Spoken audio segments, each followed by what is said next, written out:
As igrejas e casarões, que hoje atraem turistas de todo o país, ainda preservam a memória de um Ouro Preto do século XIX. Na época, a exploração do ouro já havia entrado em declínio e o país vivia sua fase imperial, iniciada com a independência em 1822.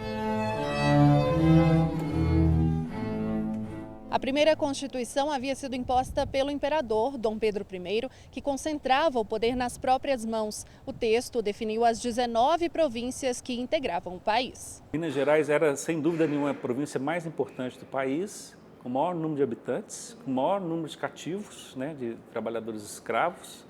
Então, assim, ela tinha uma economia baseada na agricultura de subsistência, de produtos de abastecimento, principalmente para a corte do Rio de Janeiro. Então você tem abastecimento de toucinho, de leite, de manteiga, de carne de porco. As províncias quase não tinham autonomia, o que contrariava os interesses das elites locais. Quando o imperador abdicou do trono e voltou para Portugal, o cenário ficou turbulento. O herdeiro era uma criança e o poder ficou nas mãos provisórias de regentes. Em 1834, a Constituição ganhou uma emenda que atendia aos anseios das províncias. O chamado Ato Adicional permitiu a criação do poder legislativo em cada uma delas. No dia 31 de janeiro de 1835, a Assembleia Provincial de Minas Gerais realizou a sua primeira reunião preparatória. A Assembleia de Minas foi instalada então em 1935 com uma grande festa na capital da província. Bandas de música, as ruas se iluminaram, tiros de canhão anunciaram o grande dia, porque eles entendiam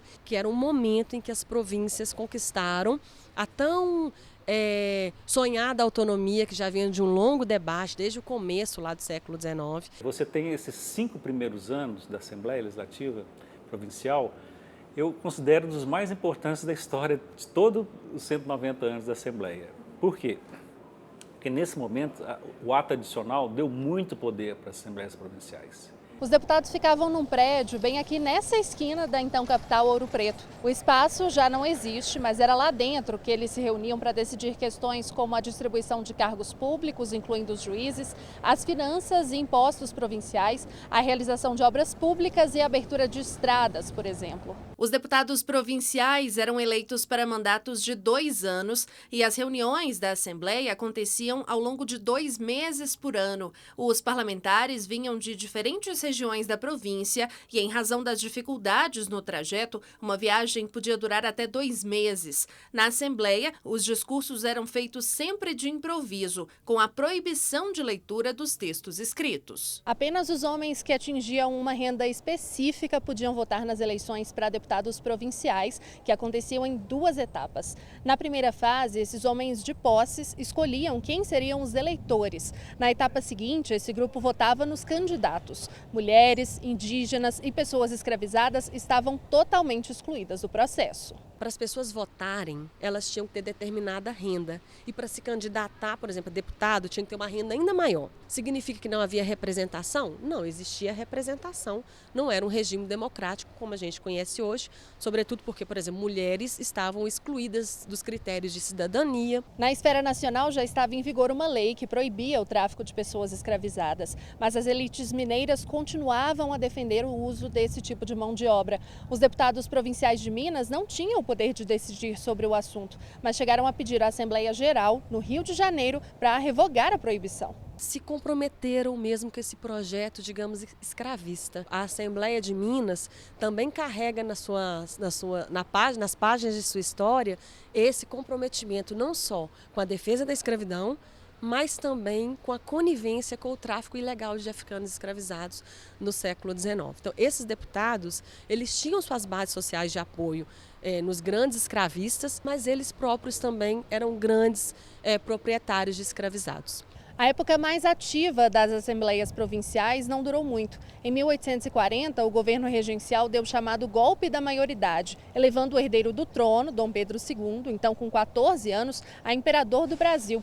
Com isso, o poder voltou a se concentrar no Rio de Janeiro e os legislativos provinciais passaram a decidir apenas sobre questões de menor importância. É um golpe, porque você vai contra a própria Constituição, porque ele deveria entrar na vigência só quando ele tivesse 18 anos, e ele entra com 14 anos, então ele antecipa, na tentativa de segurar a centralização nas mãos de poucos e em torno do Palácio Imperial, entendeu? Então foi um movimento de centralização. A situação continuou a mesma por décadas, até que os ventos republicanos começaram a soprar mais forte. Em 1889, com a pressão das elites e o apoio do exército, foi proclamada a República. Minas Gerais deixou de ser província para se tornar estado e a Assembleia tornou-se bicameral, dividida entre Câmara e Senado. O Senadinho, como era chamado, funcionava onde hoje fica o Museu da Inconfidência de Ouro Preto. Os senadores estaduais exerciam uma função de poder moderador e revisor das decisões que eram tomadas pela Câmara Estadual. Logo no começo da República, o Congresso Mineiro decidiu pela mudança para uma nova capital. Em 1897, foi inaugurada a cidade de Minas, que depois seria rebatizada de Belo Horizonte. Ouro Preto já não comportava os ideais republicanos. Ouro Preto representava a monarquia, representava esse espírito monárquico, envelhecido, carcomido, né? Então você tem um movimento de mudança da capital e que realmente foi vitorioso. É o espírito republicano moderno, vamos dizer assim, urbano, contra um espírito decadente que já não satisfazia mais. A segunda reportagem da série mostra como as duas ditaduras que marcaram o século XX no Brasil impediram a atuação democrática da Assembleia Legislativa de Minas.